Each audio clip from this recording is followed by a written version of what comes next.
do know that. But if you wait to Thanksgiving, HR departments are not engaged in hiring.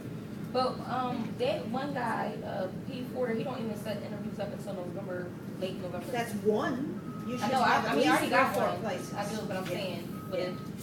One of the choices that Rick Forder had is like the 21st of November. So you're right.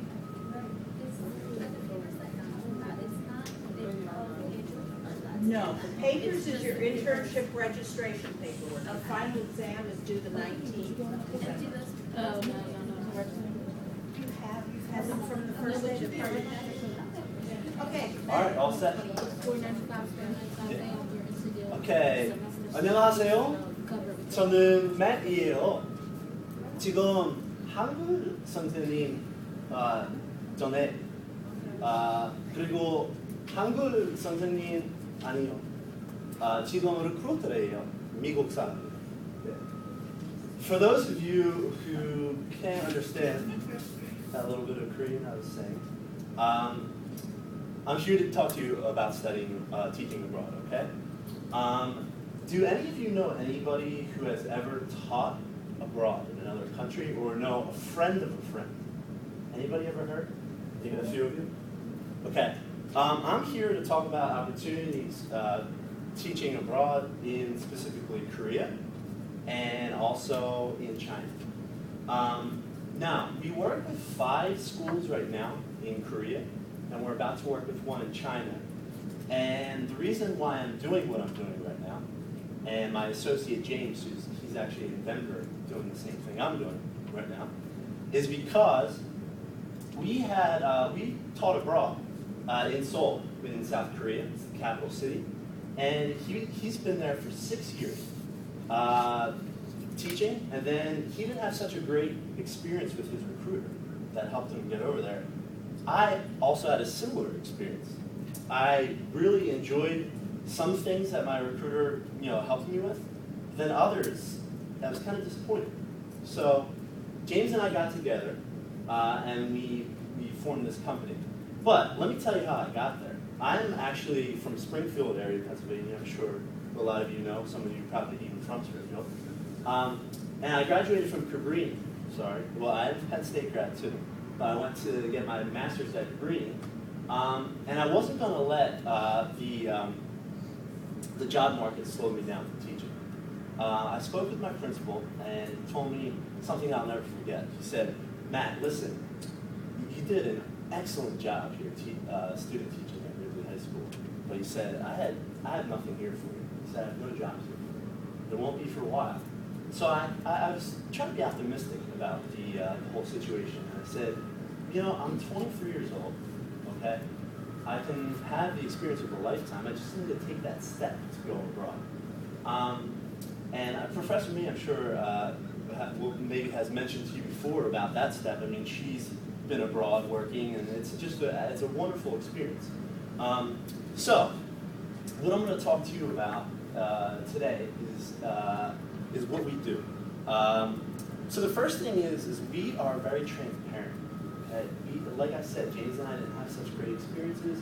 Talked to a lot of friends in Korea that are teaching, other teachers, and they've said, there's some things that the recruiters or the schools leave out. So what we're doing is every school we work with, okay, we're not trying to work with a ton of schools, just a select amount of schools that we really like, okay? Schools that'll say, sure, you can come in and you can interview Cindy, teacher, the head supervisor. You can interview Michael, the head English teacher. You can let us take a tour of the school, talk about the neighborhood, things that will convince teachers and not convince them, but make them feel comfortable to go abroad. That is the most important thing. The transparency equals comfort. You're not going to want to pack your bags and go across the big ocean, and not know exactly what's going to be there waiting for you. So transparency is really big for us. The second thing is better teachers. I'm just going to hit on that really quickly. We do look for certified teachers, but we're really interested in HDFS majors such as yourself and other majors because as long as you like working with kids, and I know some of the courses that you take in HDFS involve working with families and children. So that's why I feel like you guys would be good candidates. Also, we're really, we really kind of take the priority of having a great recruitment experience. Keeping in touch with the teachers when you arrive, calling you 5 times throughout the year. If you ever have any question or concern, you can call us. We didn't receive that when we went. We kind of felt stuck in a way, like what to do. You know, I have to like meet friends really quick. Well, we have these development programs. One, where we make you set a goal before you go abroad. And the goal is, if you want to learn a language, you want to learn Korean, if you want to learn how to cook, you want to learn a traditional dance, you want to join a hiking group and go hiking with friends. My friend James and I, who I work with, we're on a baseball team together, you know, on an expat. It's an expat baseball league. It's great. So that's how we met. So there's definitely something for everyone going abroad, and it's a really, especially Seoul, it's a really bustling city. It's big. It's even bigger than New York City. So there's a lot to do. So it's definitely exciting, and our goal is to keep you focused on something that you want to do throughout the year and achieve that goal. The next is a development program. I know you guys, if you ever consider going abroad for a year, when you come back, we want that year to have meant something.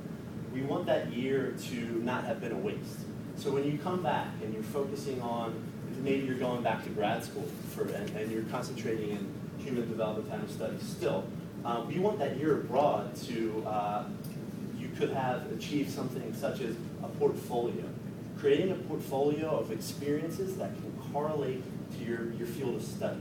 For example, going to an orphanage once a week, and outside of school, outside of your teaching, and taking care of kids and working with families, single mothers, etc., that need your assistance. That is something that you could do to build up your portfolio. So when you come back and you're looking for a job, you can say, hey, this is what I did. You have everything documented. So we don't want this year to be a wasted year. Okay? I'm going to stop talking, and I want to really give the floor. I know I have about close to 15 minutes or so. I really want to give you guys the opportunity to ask as many questions as possible.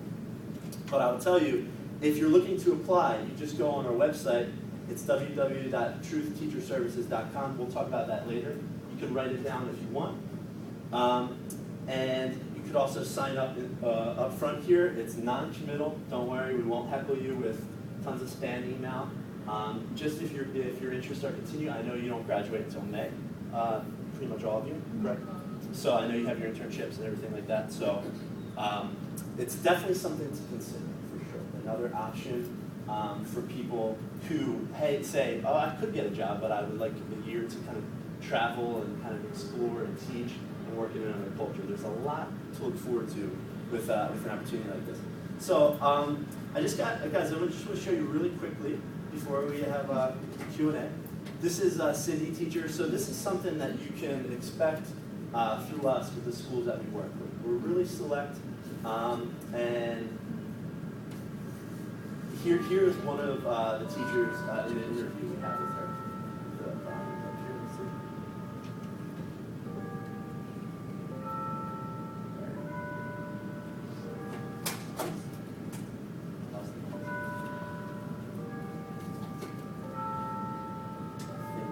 I imagine Devine's that usually. Usually you just go through.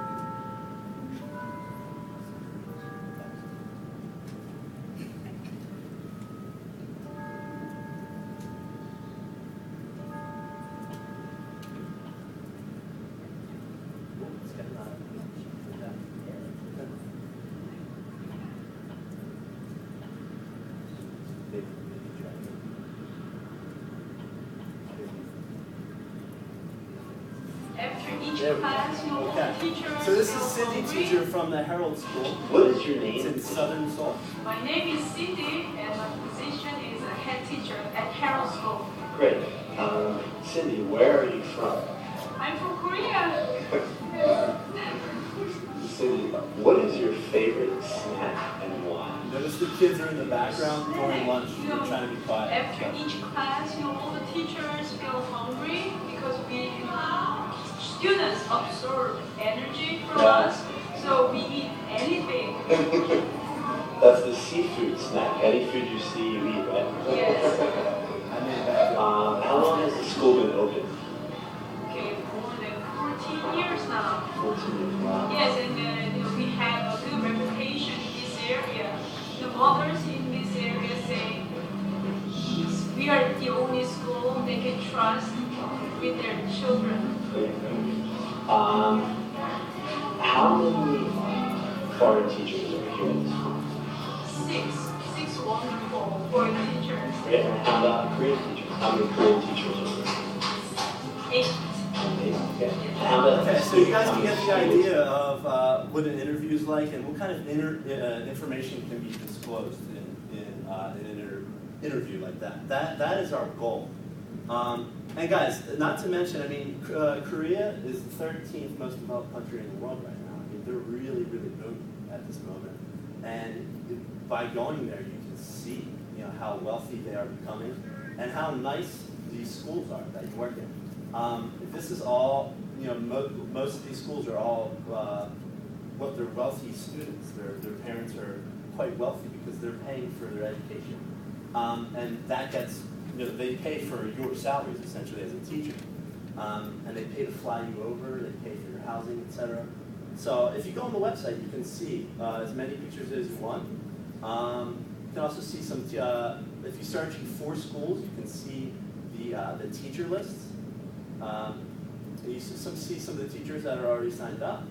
And then if you look on the for teachers, you can see the school list. And these are all the schools we work with. There's 5 right now. You can click on any one and see each one's profile. And that is pretty much it.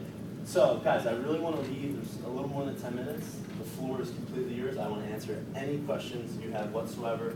Don't hold back. Just ask. No question is a bad question. Correct? So, say we was to do it, would we be like a teacher's aide? Because how would we be able to get a teaching job with like the HDFS degree?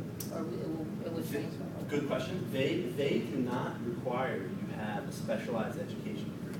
All they require is a 4-year degree. Their biggest requirement sounds, you know, very simple, but it's not.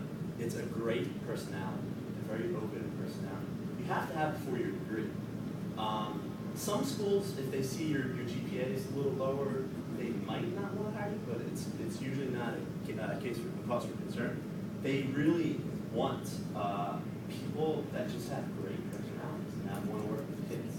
You know, if there's a certified teacher that comes in, even elementary certified, and maybe someone that's an HDFS major or, I don't know, a science, a biology major, and they have that certified teacher that's kind of being like arrogant. You're like, no, you need to run the curriculum like this. You need to do it this way. If you don't have an open mind, they're not going to like that. They would prefer someone else. So some schools, like the Herald School in Jess Island, their kindergarten academies, they really prefer, they truly prefer candidates that just have great personalities, they're open, they're team players, and that want to work with kids. So does that answer your question? Yeah, I had 2 other questions. Sure. So when you have to know their language as well? You don't, and that's a great question as well.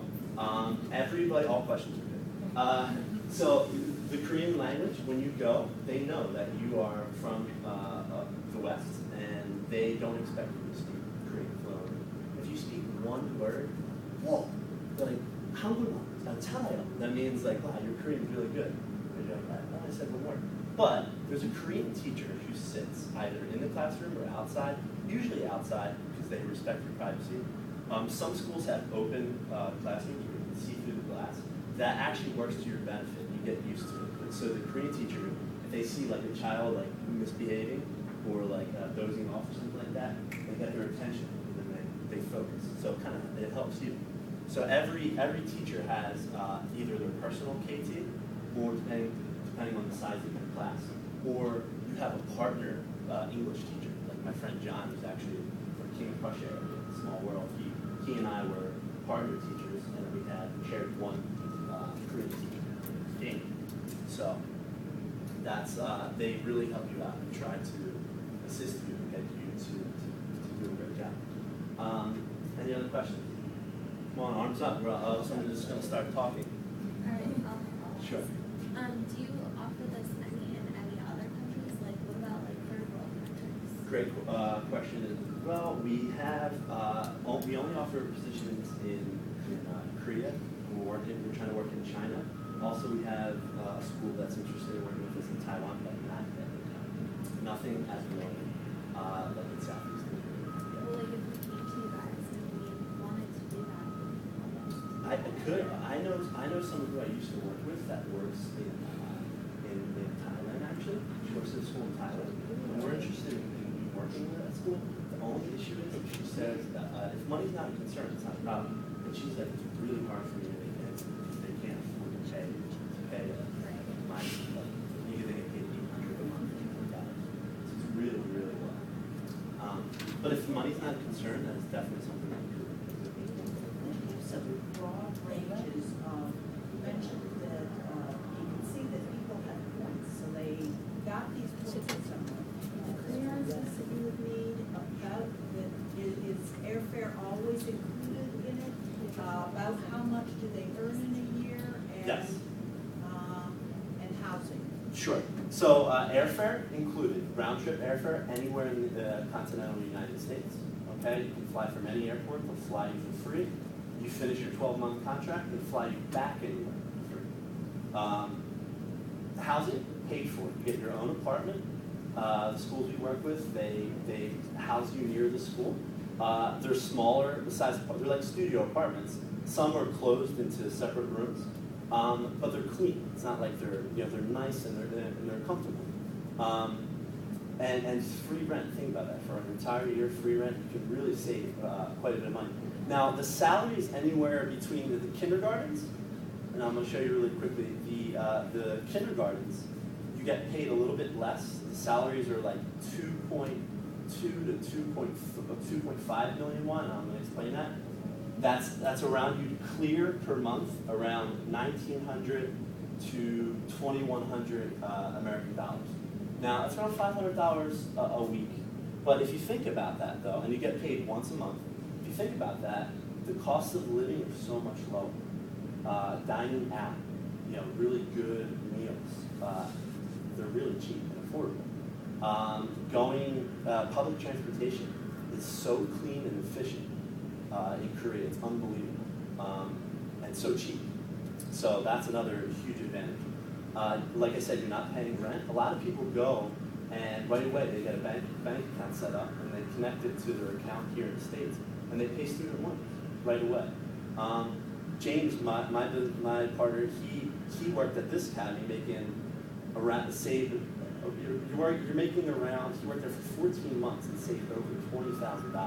Now this is at a test prep academy though, so it might not be your cup of tea. You're working more hours and you're teaching older students how to prepare for SATs and things like that. So I imagine that you guys would be more suited for the younger children. But keep in mind, if you want to go over there and save money, you can. If you want to go over and do what I did in my first year, I said, I've been to Europe once, but I said I really want to take full advantage of my vacations. You get 2 weeks vacation a year, one in December during Christmas time, 1 week in the summer around July, and that's like 9 total days with weekends. And you can take that time to travel anywhere. It's really cheap to travel in Asia. It's really, really affordable if you book your tickets in advance. As far as, now, Professor Mead, you were talking about the points. Now, the point system works, that's just the way we kind of track teachers. The point system, if you see these teachers have points, it's just for certifications. Like some universities get higher points than others. It's in like a system that we have. It's really hard to explain unless like you look at the graph. But like if an Ivy League teacher compared to a teacher from a really small college, the Ivy League teacher would get a couple more points. But then again, some schools are like, well, I don't want an Ivy League teacher. I want someone who's awesome with kids. I don't care about the Ivy League teacher, So that's kind of how we base it. The 12 months that you sign a contract for, does that include the training process that you'll have to go through? Yes. So when you arrive, when you get there, the school will have you arrive. We will take you, or someone, one of our representatives, will take you to the school, or they'll either request to take you to your apartment. Some schools have all their, like Jeff's Island is another school, they bring you to the school. So they want all the teachers to meet, like everybody gets excited, they come into school with their bags. No kids are there, because it's usually on a Friday or Saturday. Everybody arrives, then you get in a van, a big like 15-passenger van, and then people that work for the school, teachers that work for the school usually, and a driver will take you to your apartments. So each teacher gets set up in their apartments and gets settled. And then that lasts for, the contract does last for a total of 12 months. I have time for a couple more. Any other thoughts or concerns of what it's like? Just imagine that you're thinking about going. Like, what questions would you have when you're arriving there? Yeah. Are the training dates like flexible in terms of days? The training dates? Yeah. What once you arrive? I'm sorry I didn't answer the latter half of that question. The training, once you arrive, you train, you have orientation for a day. Sometimes schools have orientation for 2 days. And then the whole first 2 weeks, you work with your Korean teacher and a head foreign teacher who has worked at the school previously. They get you settled with the curriculum. They help you make your weekly schedule. So you just learn everything on the job. And they teach you, and we put, there's a lot of content that we spend a long time training, a lot of content and information to help assist with people who have no teaching experience whatsoever. A lot of people think, well, I don't know how to teach kids. I've never taught before. It's not my focus. It's not what I've studied. But it's really not like that. When you arrive, they really do a good job of assisting you. And we really try to support our teachers as much as possible. If you look up here, 4 teachers, and then we have a lot of other resources here. This column right here about teaching about abroad, teacher training tips, cultural training tips. So things that you should absolutely read about to mentally prepare before you go. And it's really helpful information. Also, we have someone, if you see right here, this girl Chelsea, she's like a pretty famous video blogger in Seoul. She's from Louisiana, and we contacted her and said, Chelsea, we're not looking for you to work with us, but we would just love for you to support us. If we could just mention you on our website to kind of direct the candidates that are interested in coming. Would you support us? And she said, yeah, I support anybody. This is what I'm here to do, is to help anybody. So this girl, Chelsea Speak, talks all about Korea. Some of her videos are kind of goofy, some are really serious, but she's really unbiased and gives really good information, especially for girls, to be honest with you, living abroad in another country. And I want to talk really quickly about the safety I'm just going to wrap it up here. Talk about the safety in South Korea. Now everybody thinks, North Korea is crazy, and they're always threatening. But honestly, it's like an ongoing thing that's been happening for so long. It's really one of the safest places in the world. There's no guns, there's no drugs. It's a very, very safe society. Koreans are supposedly the least confrontational people, South Korea. In the world, right? Not north. But honestly, it's against their culture to get physical. You are a very low, callous person if you start to get physical. One last question. The hiring process. Do you guys pick who you guys want to hire? So you sign up on our website and you create video profile, like you see right here. We help you create the profiles. You upload pictures. You write some information and you answer these questions, and then you schedule an interview with us. And we talk to you on, it's called Google Hangouts. It's like Skype, but we can broadcast it to YouTube so schools can see you, so they start to feel comfortable before they even interview. So we do a preliminary interview with you first. And then if the school likes you, they will offer to interview you as well. Or you can apply to any one of these schools directly. So I think that's all the time we have today, ladies and gentlemen. If you're interested at all whatsoever, I have the sheets up here. Like I said, it's non-committal. We will contact you. And I know you're looking to graduate in May, so we will note that as well. Thank you very much. Yeah, I appreciate it. Thank you so much. Thank you so much for your time. Sure, absolutely. You can take a card too. This card.